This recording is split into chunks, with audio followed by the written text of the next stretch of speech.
What is up, though, Lions fans? It's your boy Motor City Don P. We are back here once again, and you already know what time it is. It's time to talk about some stuff, and we got some stuff to talk about today. But before we do that, we got to go ahead and get the introduction out of the way. So, when you see me, front your TV. One thing is for certain, and three things are for sure. Number one, the Motor City Cats are indeed back at it. Number two, we came to give you stats and not none of that static. And number three, perhaps the most important number of them all, number three. You want to make sure you keep your Lions news pragmatic. You may be asking yourself, how, Don? How, Mr. P, does one keep his Lions news pragmatic? Well, it's very simple. I'm going to tell you. I'm glad you asked. Thank you for asking. You got to smash the like button, you got to subscribe, you got to share with your peoples. And once you've done those things, then you've indeed kept your Lions news pragmatic. And since we're talking about your peoples, and sharing is caring, once you've shared this stream with your mothers, your brothers, your fathers, your sisters, your cousins, your uncles, your brothers, your fathers, your mothers, your sisters, you name it, you have indeed cared about those people. What up, though, everybody in the chat? What up, though, everybody who is lurking and twerking? Maybe lurking and working, lurking and smirking. But if you're lurking and doing something else, I don't want to know about it. Don't tell me. Just keep doing you. All right. And for those of you who are coming in now, for those of you who will be in here later, we would like to say what up, though, to you. And then we would like to go ahead and get started with what we got to talk about. Now, I know that there's going to be some people, and those are going to be people that come in later. And those are going to be people that don't know me. And those are going to be people that are quick to correct and find errors.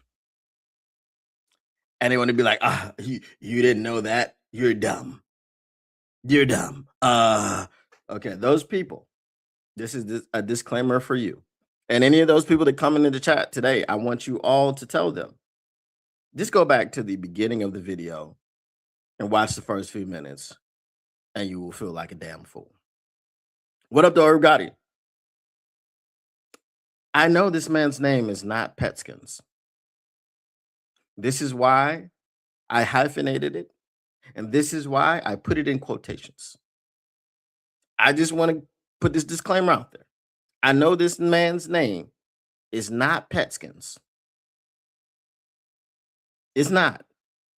I just wanted to illustrate to you that I am not the only one that finds it difficult to pronounce his name, because Petskins is by far the worst that I've heard. I myself used to struggle to say his name without putting an R in it, which is why I came up with Gru Pretzel, because it's so close to pretzel, because you got the P, you got the E, you got the T, and you've got the Z, right? Not too many words in the English language have those letters. So it's close to pretzel. That's why I call him Gru Pretzel. So, again, for those of you who will be coming in here later, and the first thing that you're going to say is, oh, that's not his name. I know it's not his name. And if you don't catch the video, you won't know where I got it from. But anyway, what are we talking about? We're talking about Gru Pretzel. We're talking about Drew Petzing. And we're also talking about Drew Petskins, because Drew Petskins is what Dan Orlovsky called him. Now, we're going to go through. There's a video with Dave Burkett talking to Dan Orlovsky, and we're going to get into that right now. I'm going to play most of the video for you and then react to it as it goes along. All right. As well as they did in the past, they didn't dominate the game and control the game from that vantage point. And so that, well, while just want to see where I want to start it from. All right. Comes over to me. He's like, "What's up, man? What's going on? Good to see you. Like, you do a great job." And I'm like, Jerry Rice knows I'm a human. Like, he knows that I'm alive and in my name and whatnot. So, yeah, that was one of those moments where I'm like, if you had told me 15, 20 years ago, 10 years ago that Jerry Rice would come over, say hi to me, let alone say nice things. I was like, no shot. So yeah, it's very cool. Yeah, it's you do a great job. I know Lions fans appreciate your honesty, your candor, your breaking downs of the games. And let's jump into the Lions real quick. The disappointing season. Obviously, it wasn't terrible, but they go 9-8. Just in your estimation, what went wrong for them this year? I don't understand how going 9-8 and not missing the playoffs is not terrible. That's a terrible season. What's the difference between a 9-8 team missing the playoffs and 0-16, 0-17 team? One of them was awful and they couldn't win any games, and one of them couldn't win enough games to do anything that mattered. So that in the grand scheme of things, they both accomplished the same amount of stuff. One of them just had 9 wins. Neither one of them went to the playoffs. They weren't able to participate in the festivities of the postseason. What up, though, Grim? Well, their strength became a weakness. The offensive line was a unit that was the dominant piece in the NFL for 2 or 3 years. And that's what allowed kind of the character and the identity of certainly the offense and the team to get built. This was a wildly aggressive offense. This was an offense that was constantly gassed down. This was an offense that would all the time go forward on 3rd and 6, run the football, then 4th down, go for it, because they could dominate at the line of scrimmage. And so. All right. No, I'm not actually questioning Brad Holmes today. Most days I am, but today I am not actually questioning Brad Holmes. Here's the thing that Dan Orlovsky just said about the offensive line. He said that the offensive line being dominant was the reason that you could run the ball on 3rd and 6 and not give a damn and run it again on 4th down, because you could push everybody around up front. I'm trying to understand, if we lost Frank Ragnow, if we drafted a rookie, if we were dealing with Taylor Decker in and out of the lineup due to injury, if we had Christian Mahogany over there looking like butt cheeks, booty butt, cheeks, rump. If we had all of those things going on, the interior of the offensive line wasn't getting a whole lot of push. Why did we think that we could still operate the same way that we were operating? That's the thing I don't understand. When we talk about adjustments, because we kill Shep about adjustments. We kill the defense about making adjustments because you can't make them. Why did we think that that was the way to go? It's the square peg, round hole theory all over again. If you do not have the ability to do something, you shouldn't be doing it. Again, the elitism, the exclusivity, the vet squad BS, all that stuff, the square peg, round hole theory, all this stuff needs to change with the Detroit Lions, and it needs to change very, very soon. This is the same line of thinking. We don't have the horses on the offensive line, but we're still going to jam it down your throat. How'd that work out? It didn't. We've got injuries everywhere because it's next man up and we practice too hard. And, Thomas Harper can do exactly what Kirby Joseph can do. Daniel Thomas can do exactly what Brian Branch can do. Malcolm Rodriguez can do exactly what, and I can't even really use Malcolm Rodriguez in this because Malcolm Rodriguez is actually on the 53-man roster. He's not on the vet squad or the practice squad, which is what it's actually called. And the practice squad, those guys are professional practice players. And what do? They practice football professionally. All of that stuff stems from an unwillingness to change. And it's not even a philosophy shift. It's not an identity shift. You must change. You must adapt as the game goes along. At any given play, you start out play number 1 with a healthy 11 at offense. And after play number 1, you could be at healthy 10. At play number 67, you could be healthy 11. At play number 68, you could be healthy 10. someone got injured. Any given play in the NFL, there is an injury or there could be an injury.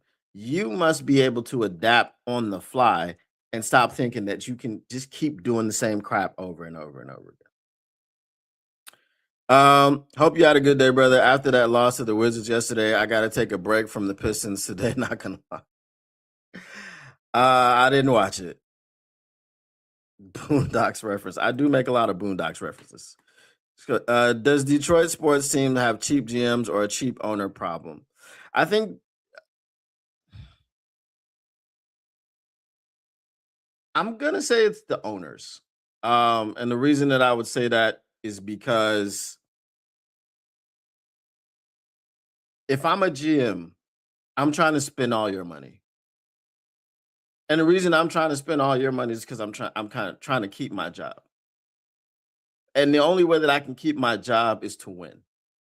And the only way that I can win is I have to field a team with players that are better than the players that the other people that our opponents have. So you have to spend money to do that. You can't, go bargain bin shopping all the time. So I do think that some of this lands in the owner's laps, which is why I've been pounding the table for Sheila to sell some stakes, some shares in the team so we can get some money infused in here so that she could honor the whatchamacallits, the contracts. All right, let's get back to this video.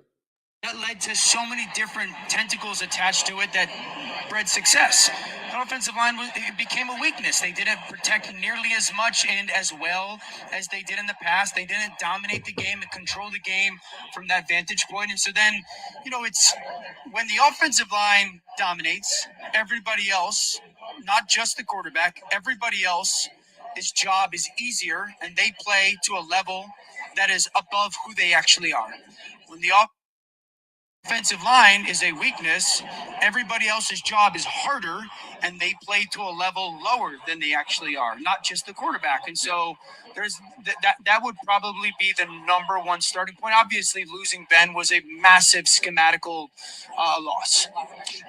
All right, so obviously Dan Orlovsky is breaking it down to the layman and the fans that Amon-Ra St. Brown was talking to that do not know ball. Okay. But the way that he's explaining it,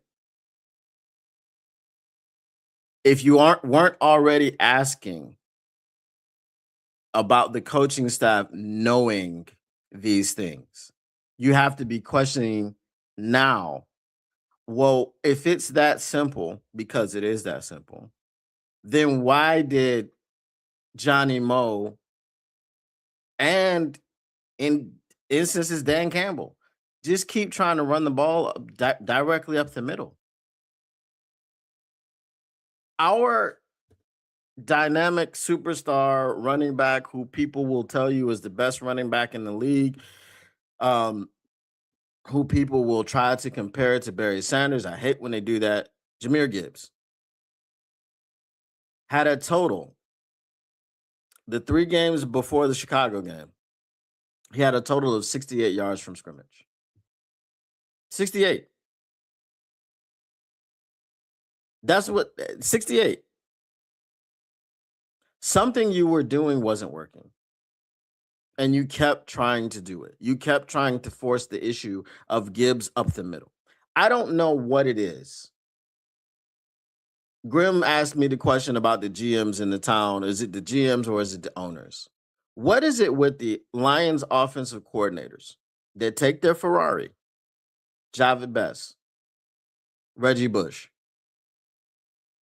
Jahmyr Gibbs, and just keep trying to slam it up the middle? They take their Ferrari and drive them through the woods. Why? What is it about playing in Detroit that doesn't allow you to utilize, like you don't utilize the strengths of certain players? To be fair, Calvin Johnson's strength was everything. Right? So you could run him on a slant route. You could run him on all of the all 10 of the routes. He could run the whole route tree from 0 to 9, and we saw him do everything. Jahmyr Gibbs, 68 yards from scrimmage in the 3 games before the Bears game. Something wasn't working, and all of those games were must-win games. We played the Rams, right? Who else did we play in that stretch?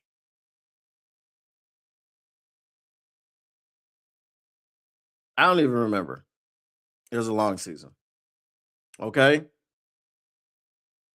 Rams, Steelers, and somebody else. I'm blanking on the last one. This was a guy that when you played the Giants, and I know it was the Giants, but the Giants do have a dog-ass defensive line. Jahmyr Gibbs had 200 plus yards from scrimmage. That didn't all happen. Like, it didn't all happen up the middle. When we played the Tampa Bay Buccaneers this year, Johnny Morton had the bright idea of running directly at Vita Vea multiple times. With what Dan Orlovsky just said, Johnny Mo had the bright idea of running at Vita Vea multiple times. How'd that work out? Not well. All right, let me get some comments and then I'll get back to the video. I don't understand why they started disrespecting David Montgomery, SMH. It was so frustrating watching him sit on the sidelines. Monty single-handedly destroyed the Ravens by himself. In the next game, they didn't use him at all, but we're good. Giants going to have high draft picks next draft too. Definitely a sleeper team. Yeah, because John Harbaugh is now in there. I can tell you why they didn't use David Montgomery the way they should have, but I also can't tell you why. I can tell you why, because Jahmyr Gibbs needs his touches. Jahmyr Gibbs is dynamic. Jahmyr Gibbs is sonic. Sometimes he goes supersonic. Sometimes he goes Super Saiyan, like against the Giants. Cool. The reason I can't tell you why is because a 2-back set's not prohibited. You're allowed to do it in the NFL. And we did see it 1% of the time. A 2-back set is not prohibited in the NFL. It is okay. You are allowed to have 2 running backs on the field at the same time. You can do it. It's allowed. Right? So that's the part that I can't tell you why. And you don't have to give the ball to Monty every time he's on the field. But if he's on the field, your defense has to be prepared for something to happen. You catch him off guard, running a bunch of 2-back set. It's okay. You can do it. It's possible in the NFL. It's a Scooby-Doo mystery. All right. Does it start then with getting that offensive line right, and all of a sudden this offense, this team is one of the best in the NFL next year? It always starts with that offensive line, yes. And then the play caller. If you have one, you got a chance. If you have both, you should dominate. You should control games. You should win games 48-14 type stuff. And so, yeah, getting that offensive line back to the dominant brand that it was and on a consistent basis is the starting point. And then you got to have that scheme that always gives you an advantage. That's what they had under Ben. All right, so let's talk about the scheme, the new offensive coordinator, Drew Petzing. I know you study a lot of film. I like Drew. Do you? Okay, so what have you seen from his offense that might fit with Dan, might be what the Lions need? So in Arizona, I really liked Petzkin's run game stuff. Petskins. I thought Drew Petskins, the variance of their run game and the versatility of their run game was really good. Different run styles. I think he pulls people in their run game often. At least that's what he did in Arizona. I think the second thing is the utilization of the tight ends. Loves the tight ends. Whenever you put tight ends on the field, I always think you're creating matchup advantages both in the run and the pass game.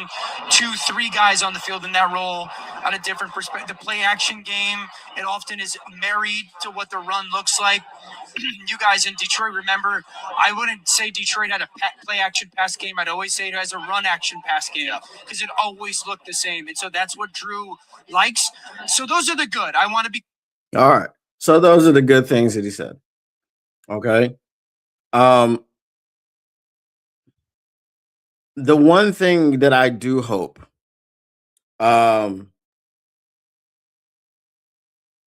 yes, I believe he returns next season. He's talking like he's returning. So, the one thing that I hear about Drew Petzing from everyone, I hear it from Trey McBride, I hear it from Dan Orlovsky, I hear it from this person, that person, the third person, is that he loves the tight end. He loves to use the tight end. Apparently, Trey McBride reached out to Sam Laporta and told him he's going to have an all-pro season because of how much Drew Petzing loves the tight end. I'm sorry, Drew Petskins. Drew Petskins. He loves the tight end, right? Here's the thing that the question I have. Apparently, he told the Lions in his interview, I'm just using what's available. I don't have a system. I adjust to the players that I have. I hope he's right. Not right, but I hope he's telling the truth. I hope he's telling the truth because I hope he's not like Joe Lombardi in there in the draft pounding the table for Eric Ebron. If you guys remember, that was a Joe Lombardi pick. It wasn't a Martin Mayhew pick because Joe Lombardi convinced Martin Mayhew that all he needed was Eric Ebron, and then we would be Saints 2.0. Eric Ebron was going to be our Jimmy Graham. Okay, so that wasn't a Martin Mayhew pick. He listened to his offensive coordinator, which was dumb. He should have been like, no, I'm taking Aaron Donald.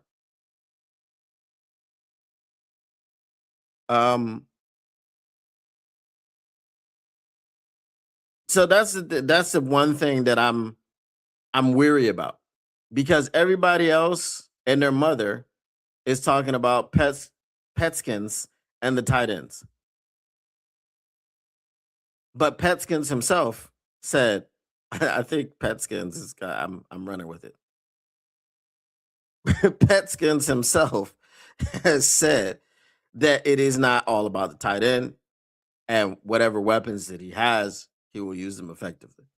The last guy that said whatever weapons he had, he would use them effectively, his name was Johnny Mo. The last guy that said, oh man, this offense is, you just got to turn the key on this one. I'm not changing nothing.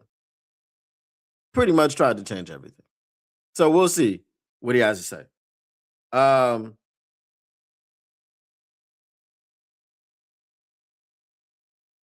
Brad Holmes, did you watch Spinning Crash Out when Brad Holmes brought back Levi and Pascal LMFAO? Yeah, I saw that. I had a mini crash out myself. They do need a serious OL overhaul.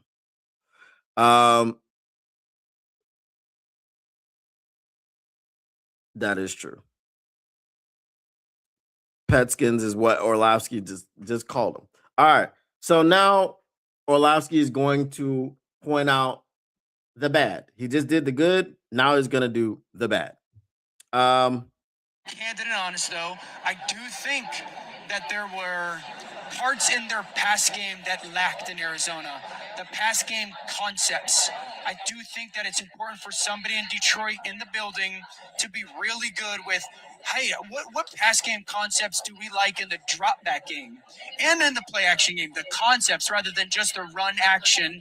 You want concepts that are married to that at a high level. And that would be something that I would like to see advanced and developed from his time in Arizona. I'm glad you mentioned that tight ends. I talked to Trey McBride at the Pro Bowl the other day, and he said he texted Sam Laporta right after Drew got hired, and he said, "You're going to eat." He said, "This is built for you." But that pass game, maybe that's where Mike Kafka comes in. Obviously, former quarterback, and worked in Kansas City, so I imagine he's got some creativity to him as well. Yeah, and having a quarterback with that stuff is a big deal. It's quarterbacks just see things differently from a pass game perspective. They just have a different understanding of what defenses are doing, how to try to attack them, how you can marry different things. And so, I think Kafka, and also Kafka's different experiences himself of different offenses, different quarterbacks, different systems is a big advantage. One more thing on the Lions off. All right. So you've got I just want to know what you guys think in the chat. Is this a bigger deal? Because I know we've made a big deal out of it. Is it a bigger deal that an offensive coordinator is a person who coordinates the offense, but doesn't know he can't effectively coordinate the pass? And if you're not familiar with passing concepts,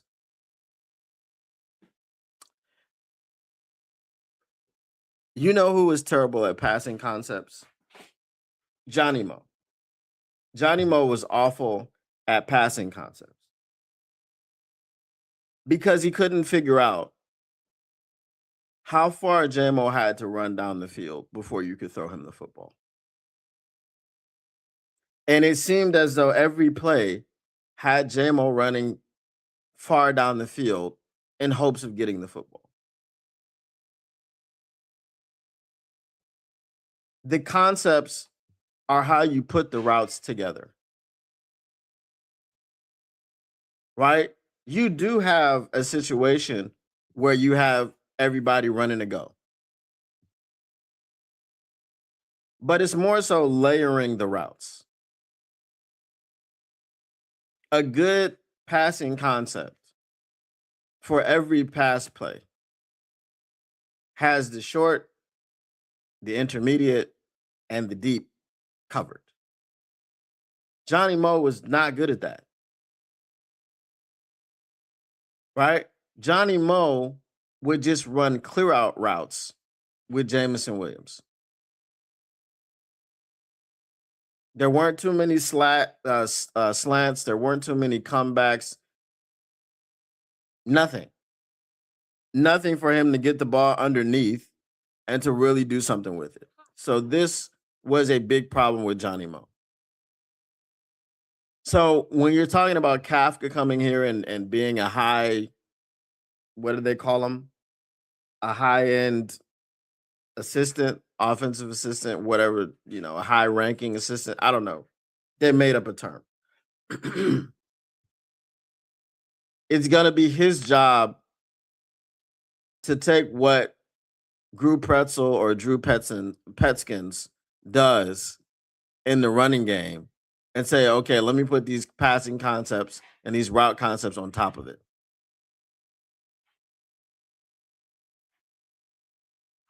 All I know is that they have to have a pretty flawless relationship for this to work. Because if Petskins goes off script, if Kafka goes off script, it's going to be a nightmare. All of a sudden, your offense is broken. So hopefully Dan knows what he's doing with these guys, and hopefully he's able to get them working together seamlessly. Because I just don't love the fact I don't love an offensive coordinator who can't pass.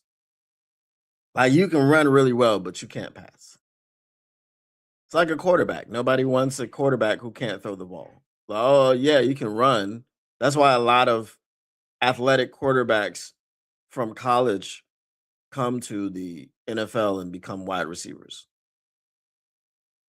That's why people were telling Lamar Jackson he should be a running back or a wide receiver, because they weren't confident in his ability to throw the football. And to his credit, he has proved them wrong. last year he was one of the or the year before last when he didn't win the MVP. And we'll talk about that too.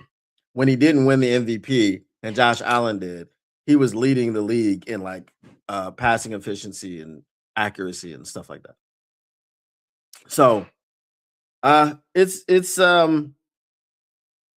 not great, but we'll see. Hopefully it works out.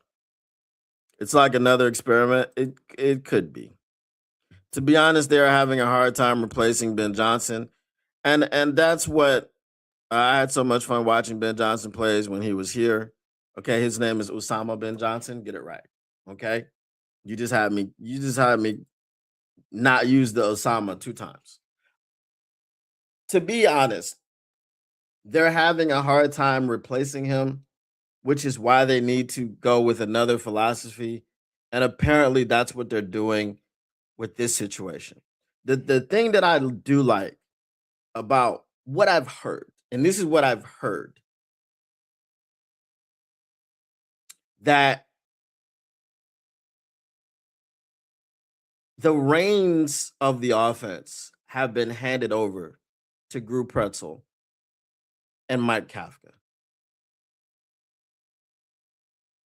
So Dan is not supposed to have anything to do with the game plan. Whatever. I mean, obviously he'll probably veto some calls and, get his own calls in there in some kind of way, shape, form, or fashion. But from what I've heard, he's not going to be too hands-on with this offense. And I do like that. I just know that it's a lot of responsibility to give 2 people, because when Osama Ben Johnson was here, you only needed 1. The Mike McDaniel thing, I don't know. I feel like it was just a mutual. It wasn't mutual. There were things that he was asking for, and things that he wanted to do, like bring in his own coaches if need be. And I don't see what you say. Like, how do you say no to Mike McDaniel? That one I didn't get. And the fact that he still wanted to be a head coach and he was still entertaining head coaching jobs. And the Chargers said, okay, if you don't get one, you're our offensive coordinator. And he said, okay. And a week later, he was announced as the offensive coordinator. So, and we went over his press conference, what he was saying when he accepted the job. And, maybe he felt like Dan Campbell was trying to sell him something. Jim Harbaugh wasn't trying to sell him anything. Obviously, both Jim Harbaugh and Mike McDaniel are quirky. So maybe that was, I don't know. But I just don't love the fact that you're trying to replace one man with 2. Maybe I'm wrong. I hope I'm wrong. But replacing one man with 2 is crazy to me.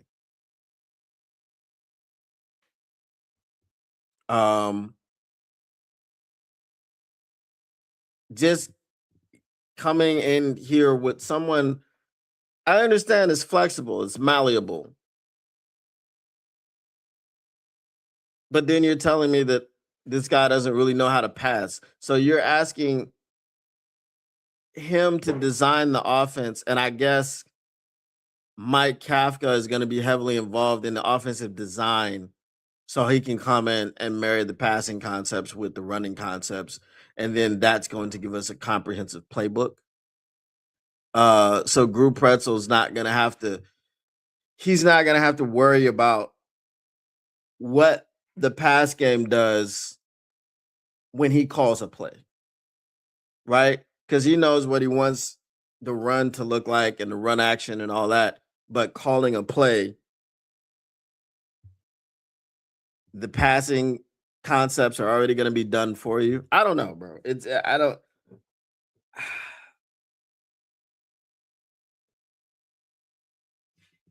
Because my thing is, if you're not the one who's familiar, but you've got to be familiar with everything. But if you're not the one that's doing the pass game stuff, and then it's 3rd and long, and you got to call a play in, I don't feel comfortable with you having to study the playbook, just like Jared Goff has to study the playbook. I don't feel comfortable with that. So I don't know. It is what it is. That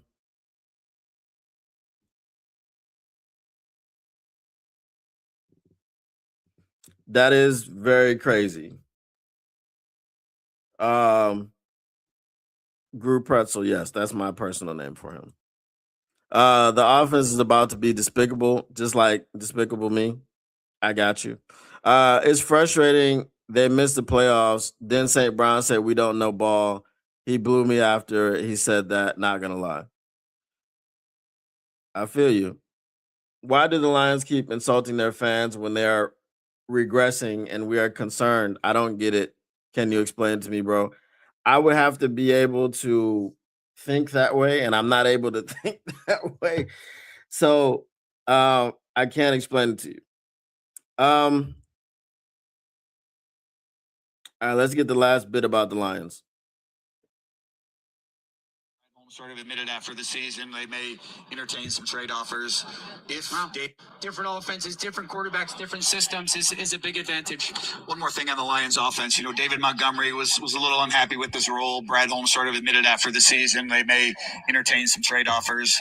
If David leaves, is Jahmyr Gibbs ready for that big workload? He had a big workload this year, but to be that horse every down type guy, what would you do with the Lions running game if you had to trade David Montgomery? You choose to keep them both, right? But if you move from David and you get the proper value from him, the answer is yes. Jahmyr is so special. He's a stud. I mean, and it's one of those situations where it's like, I can get where people are going, are we really taking Jahmyr off the field? And though that's why you get into that, all right, is David getting the proper touches? Jahmyr's he's a special talent. Now, I think Detroit is still one of those teams that, and I say this all the time, like, they're not planning on playing 18 games.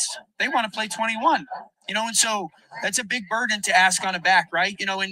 It's not just for 26.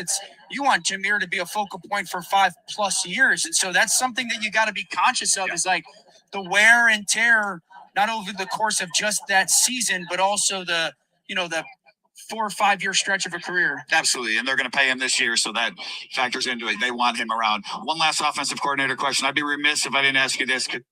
All right. So the Jahmyr Gibbs Sonic and Knuckles situation. David Montgomery already addressed this. He basically said how teams are realizing that they need 2 good backs.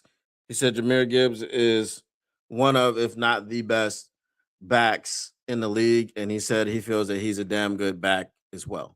So he talked about basically being a part of the Lions organization.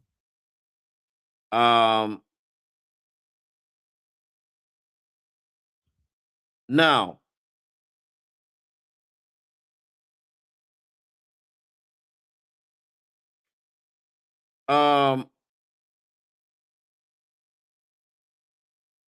there's another video that I want to share with you guys where someone, and again, you have to tell me what you hear in the chat.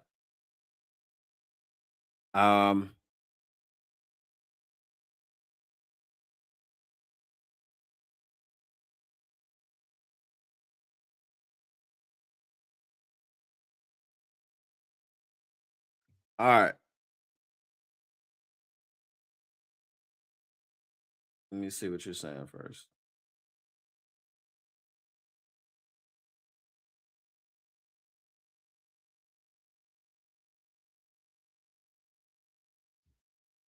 Monty is a beast. He could be a number 1 somewhere. I don't like the disrespect. He's one of my favorite Lions. Listen, I really don't think it's disrespect. As I said, the Lions have this problem where they don't know how to make adjustments.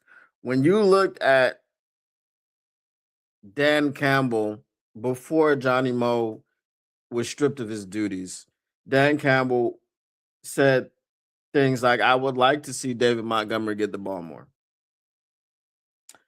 And whatchamacallit, Johnny Morton could not figure out how to do that.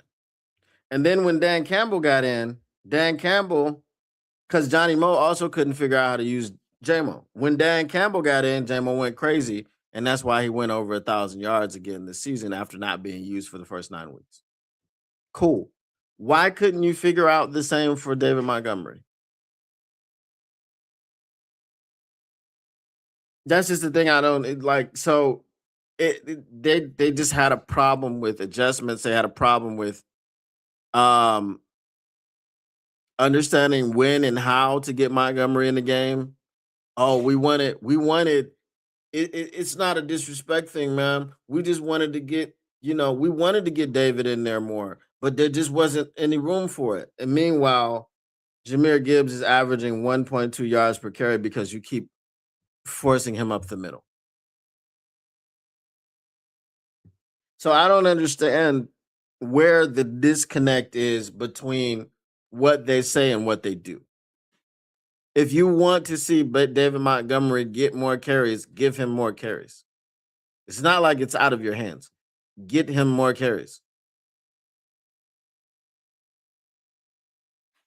If I want this cup that's in front of me, this glass, to go to my mouth, I just do it. It's simple. So if it's something that you control, like David Montgomery getting in the game and being given the football, I don't understand the conversations that they had. I didn't understand that. What up there, Pierce Sargent? It says Ignatius ignited Amon-Ra to do this. What does Amon-Ra have to do with it?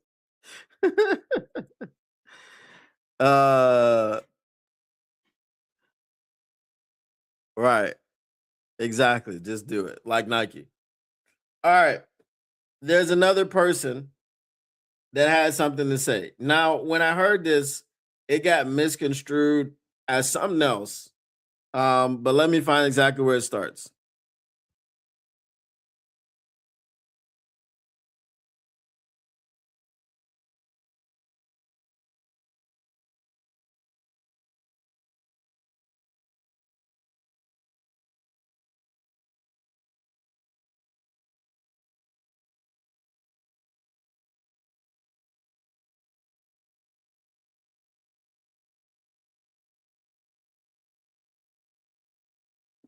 All right.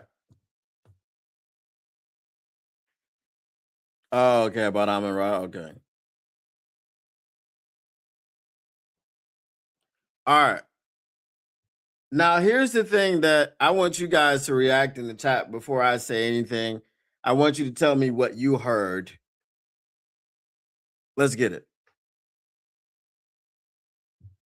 Hey, with the Raiders, where's your mind at? What are your thoughts? I don't know. What I read true, what I read, that you're in the news all the time. So just lay it out there. Where are you with the Raiders? Yeah, it's funny. I'm glad you brought it up because it's like damned if you do, damned if you don't. For me, in the past, I've learned, being too vocal and too involved with trying to make, I want this coach or I want this. Like I've learned my lessons and I've learned from that. And like that's not my job. My job is to be the best player I can possibly be that guy in the locker room every single day, the leader. That's who I am to my core. That's all I love. That's all I care about and love is being the best version of myself in that locker room and on the field on Sundays and in practice and doing all those in the weight room, leading from the front, not talking and, not leading every day. I do it every single day. So that's what my importance is. And nowadays, especially like this past year and a half, like I'm not talking about stuff like that because that's not my job. And I've been advised, hey, Max, I think it'd be best, some of the best mentors in my life, Max, I know you care a lot. You're obsessive about it. You want to win no matter what. Like, but you can't control everything. And I've learned that. So now that I be quiet, now that I'm quiet, now I got random people making big statements for me. And they're like, oh, Max must have told him this and this guy. For me, I just sit back and laugh because I know my truth. And when I go to bed at night, I have a smile on my face because I don't have to explain nothing to nobody. I've said it over and over again. I'm getting healthy. I'm in the building every single day. If I'm in this building before 6 a.m. and it's dark out, and I am in here until almost 2 o'clock, almost 8 hours, I'm putting in straight work, rehabbing, lifting, getting prepared for next season. Like, that's all that I care about. So all the noise, it's news to me sometimes. I got up yesterday, I looked at my phone, or 2 days ago, I looked at my phone, and all of a sudden now I got a bunch of PR people talking about what they, what Max is doing. And it's like, I just laugh because if I address it, then someone's going to pick apart what I say there. So it's a lose-lose. I'm just going to keep doing what I'm doing. I'm getting healthy. I'm going to be the best version of myself upcoming this year. And I'm going to put myself in the best position to do that. And that's by taking care of myself and being the best version of myself on a daily basis. My family's good. My wife is doing incredible. My baby girl's 3. She's running the house. Life is incredible. So I just try not to, address certain things because no matter what, someone's going to, pick it apart and make it some way. So I'll let people do their talking. All I'm about is my actions. And my actions, everyone knows what my actions are. I do the same thing every single day, and I'm going to be the hardest worker on the planet every single time. So that's all I care about. Okay. So y'all tell me what y'all heard.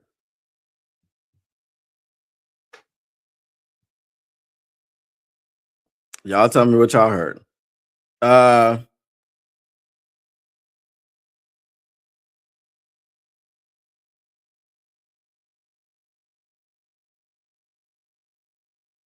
Question: Can the Lions realistically afford him though?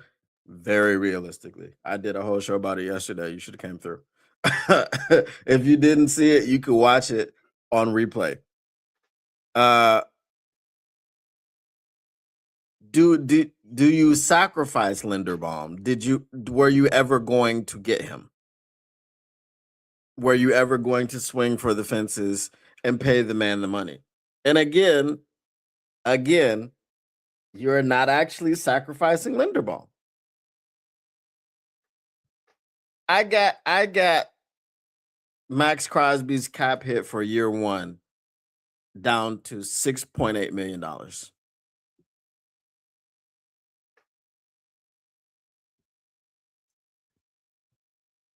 I mean, there are contract gymnastics that you can do with Tyler Linderbaum as well. You can do it. You can do it.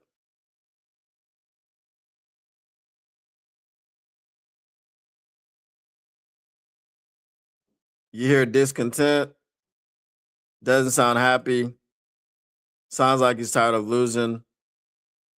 I'm saying it's one or the other in terms of one big move. Again, I don't agree. Listen, the cap, I've got to fix my page, and I want you to the mock draft thing. I had a couple days where I couldn't work on it. One of the things that I'm going to be doing is not revamping the contract knowledge base page, but I'm just adding more stuff to it. Right? I'm adding more stuff to it. I don't think it has enough in there.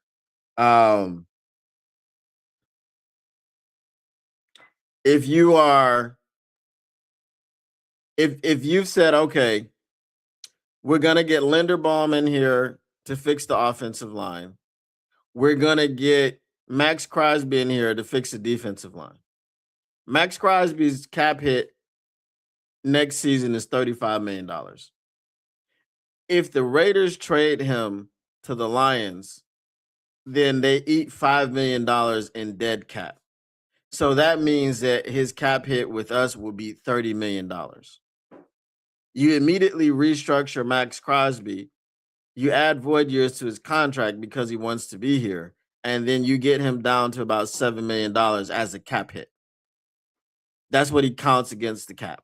Remember, all the option bonuses that Kirby Joseph has in his contract, and he has very little base salary because most of his salary is in option bonuses. We're going to be doing the same thing. If you go and look at Aiden Hutchinson's contract, it's going to be similar. We're going to have a bunch of things that are not base salary. Because base salary is the thing that counts most against the cap.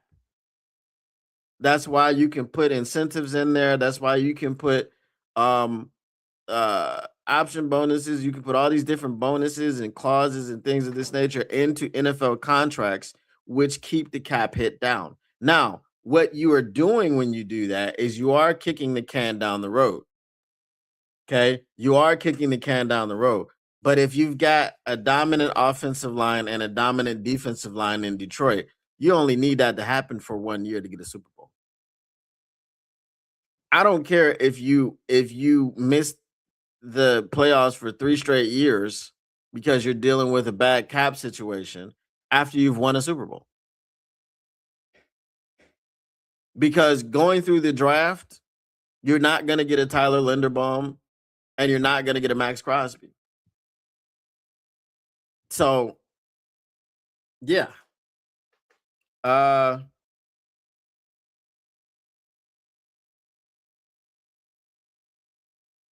also saying we don't restructure all the big money this year. We're going to have to restructure quite a few people. 2 this year, 2 next year. Right. Mad Max with Hutch would be insane. Yeah. The shirts sell themselves, Crosby and Hutch, just like Starsky and Hutch. Facts. Everybody wants a pass rush except for Brad. Everybody wants a pass rush. All right. So what I heard was, what I did not hear was Las Vegas. What I did not hear was Raiders. What I did not hear was Raiders for life. What I did not hear was Raider Nation. What I did not hear was Raider Nation, you know I'm going to be here next year, blah, blah, blah, blah, blah, blah. How, like, he sat there and he spoke for 3 minutes straight without mentioning the team that he's currently on at all. Without debunking anything, without denying anything. Oh, people are just talking for me. Oh, Max Crosby must have told this guy this. You didn't say you didn't. Flip side, when Diana Rossini was talking what she was talking, Aaron Rodgers was on the Pat McAfee show basically saying, I don't know her and I don't talk to her. So he was vehemently denying something. If Jay Glazer wasn't coming from a source, then what's the point? If he's not saying something true, you refute it. If you didn't tell him, if you didn't have it leaked, if nobody from your camp put it out there where he could catch it, then why not refute that? So the damned if you do, damned if you don't thing is not correct. Because if you say, I didn't have any conversations with Jay Glazer, nobody from my camp had conversations with Jay Glazer. We did not give Jay Glazer this information. So the question becomes, where did he get it from? That's the point. Where did he get the information from? If it wasn't from you, if it wasn't from your camp, if it wasn't from the team, what was it? The hobo down the hall? The homeless dude that hangs out in front of, what's it called, Allegiant Stadium?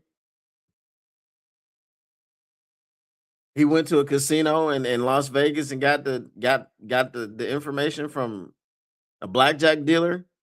He went to a strip club and got it from one of the strippers. Where did he get the information from, Max? You know what Jay Glazer is not saying? He's not coming on there saying, "Oh, I'm hearing that Jared Goff wants to be traded. He no longer wants to be in Detroit." Because Jared Goff said he's not going through another rebuild. So you just think that Jay Glazer is staking his reputation as an NFL insider to just say what he thinks and not say, "I think this. I haven't heard this, but I think this." That's not what he said.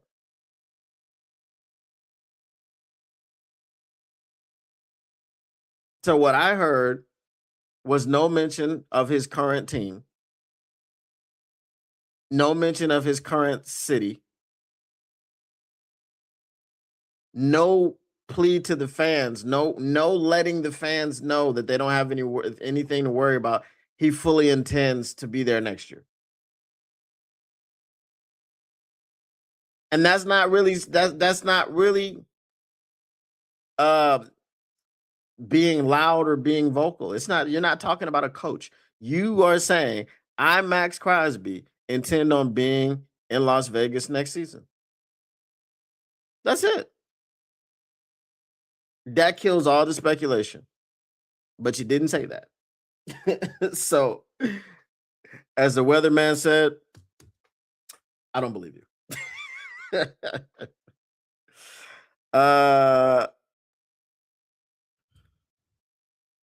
What I also didn't hear was trade me. I did not hear trade me. But how many football players, because remember, this isn't the NBA. How many football players come out so loud and vocally going, "Hey, trade me, trade me, trade me, trade me"? That's not the norm. So in the PR world, I think Max Crosby did exactly what he was supposed to do. He left everything vague. So that brings more speculation, just like I'm doing right now. Right? He didn't address anything. So he can't look like the bad guy to the Raiders fans if he gets traded, and he can't look like the bad guy to the Lions fans if he doesn't get traded. All he has to do in the public is just sit there and say nothing, which is what he just did. And if he gets traded to the Detroit Lions, he could go and do the PR bullcrap to the Las Vegas Raiders fans. "You know, I was a Raider for life, but me and the team just couldn't see eye to eye, blah, blah, blah, blah, blah." So he's left room for himself by not taking a stance one way or the other. So it was a brilliant PR job, but again, he didn't make any commitment to the Raiders at all. Off topic, Pistons winning by 21 at the half. The Knicks are without Cat and Josh Hart, I think. The Lions are 16's last team. I'm pretty sure he will retire when his contract is up. Yeah, I was just giving an example. The last one was Antonio Brown, I believe. And we see what happened with Antonio Brown. That was walking CTE right there. You know, Calvin Johnson and Barry Sanders. Well, I don't know about Barry Sanders, but Calvin Johnson apparently wanted to be traded. But instead of coming out in the media and saying that, he did it behind closed doors. The Lions declined. He retired. And then it took 6 years to mend the relationship with Calvin Johnson. Well, not 6. I would say 4 or 5. Because it was already mended by the time he went into the Hall of Fame. And since he was the first ballot Hall of Famer,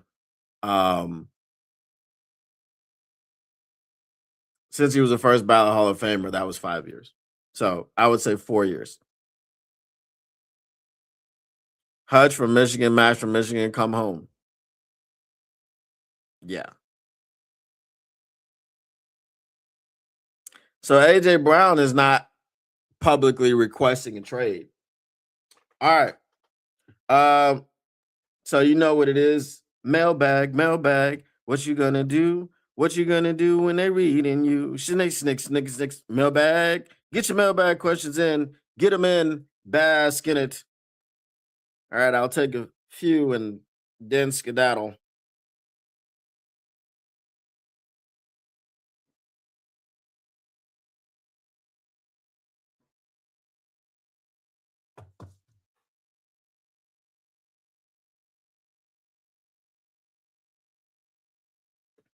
Any questions about the bowl? Yes, we will be here. We will be doing the watch party.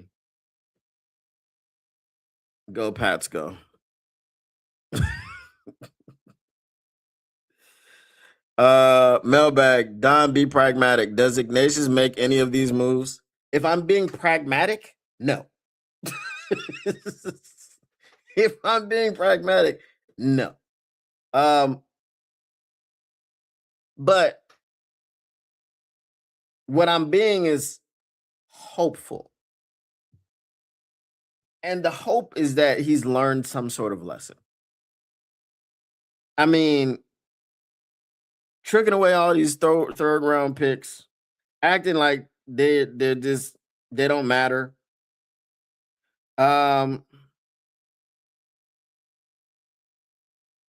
It's this doesn't make sense. So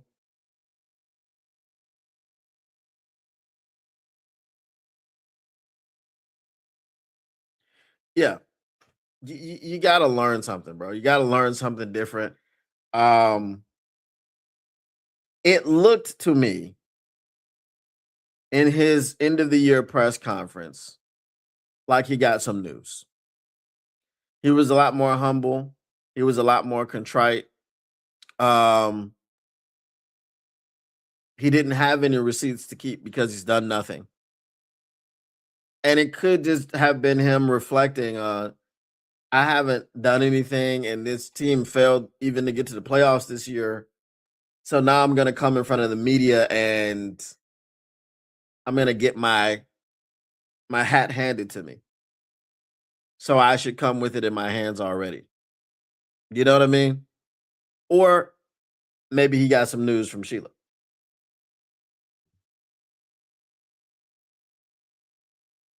Mailbag, how will Brad bolster the OL? If he's learned anything, he's going to make a big free agency signing. And it actually, you know what? It actually doesn't have to be big. But what I would do,